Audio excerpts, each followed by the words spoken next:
ఓమన్ తీరంలో భారత నౌకపై అమెరికా దాడిలో మృతి చెందిన వారిలో విశాఖపట్నం శ్రీహరిపురం ప్రాంతానికి చెందిన మెరైన్ చీఫ్ ఇంజనీర్ పట్నాల సురేష్ ఈ నెల 10వ తేదీన మరణించినట్టు ఢిల్లీలోని ఆంధ్ర భవన్ అధికారులు ధృవీకరించారు.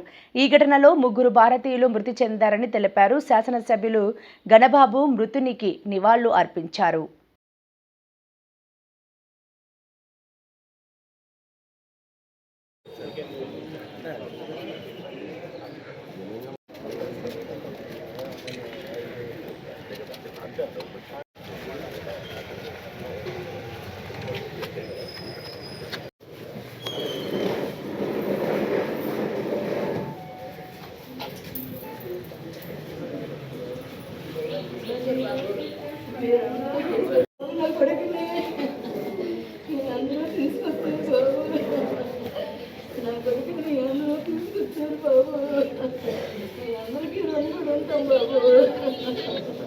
Affiliated to centre of Indian trade unions CITU తరఫున మాట్లాడుతున్నాను.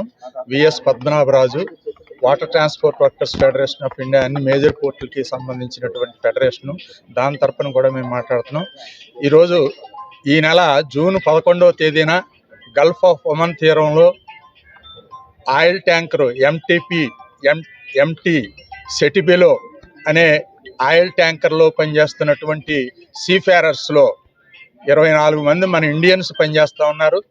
దాంట్లో 3 పట్నాల సురేష్ అనే చీఫ్ ఇంజనీరు, మరొక 2 సీఫేరర్స్ కూడా యునైటెడ్ స్టేట్స్ ఆఫ్ అమెరికా చేసినటువంటి ఆ స్ట్రైక్, ఆ దాడిలో చనిపోవటం అనేది జరిగింది.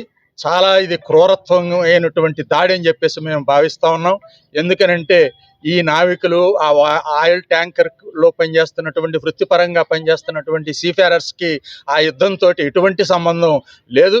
అంతర్జాతీయ వాణిజ్య వ్యాపారంలో భాగంగా వృత్తిపరంగా చేస్తున్నటువంటి నావికులపై చేసిన దానిని తీవ్రంగా మేము ఖండిస్తూ ఉన్నాం.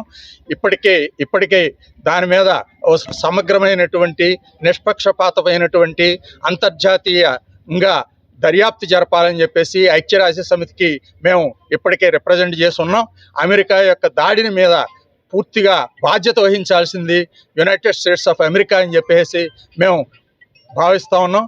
దాని మీద మన భారతదేశం పూర్తిగా ఒత్తిడి తీసుకొచ్చి దీని మీద సమగ్రమైనటువంటి దర్యాప్తు జరిగేటట్టు, భవిష్యత్తులో ఇట్లాంటి వార్కి సంబంధం ఉన్న జోనుల్లో ఈ నావికులు పనిచేస్తున్నటువంటి ఏరియాల్లో ప్రొటెక్షన్ కల్పించాలని చెప్పేసి, ఎందుకంటే సుమారు 3 లక్షల మంది నావికులు మన భారతదేశానికి సంబంధించినటువంటి సీఫేరర్స్ ఈ ప్రపంచ వాణిజ్య వ్యాపారాల్లో నౌకల మీద పనిచేస్తూ ఉన్నారు. వాళ్ళ భద్రత ఎడల భారత ప్రభుత్వం చాలా నిర్లక్ష్యంగా వ్యవహరిస్తూ ఉంది. భవిష్యత్తులో పూర్తి భద్రత కల్పించాలని చెప్పేసి వాళ్ళకి సమగ్రమైనటువంటి ఇన్సూరెన్సు, చట్టపరమైనటువంటి రావాల్సినటువంటి అంశాలతో పాటు ఈ దుర్ఘటనలో మరణించిన వాళ్ళకి 10 కోట్లు చొప్పున ప్రతి ఒక్కరికి కూడా నష్టపరిహారం ఇవ్వాలని చెప్పేసి ఆయన రాణిస్తూ ఒక నావికుడిగా ఏదైతే వార్ ప్రదేశంలో మరణించారో ఆ బాడీని ఈరోజు శ్రీహరిపురంలో రావడం జరిగింది. ఆ కుటుంబ సభ్యులకి చాలా బాధాకరం, చాలా దురదృష్టకరం. ఇటీవల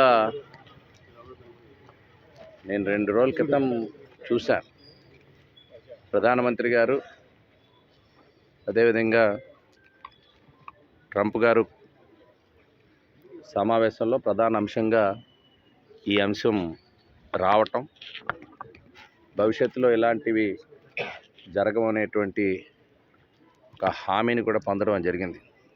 దురదృష్టం,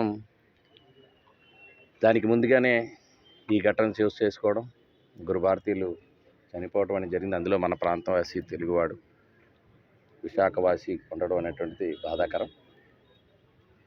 అయితే సురేష్ గారు, నేను వారి భార్య కథనం ప్రకారం ఒక చాలా మంచి ఇంజనీర్గా గ్లోబల్గా రాణించినటువంటి వ్యక్తి.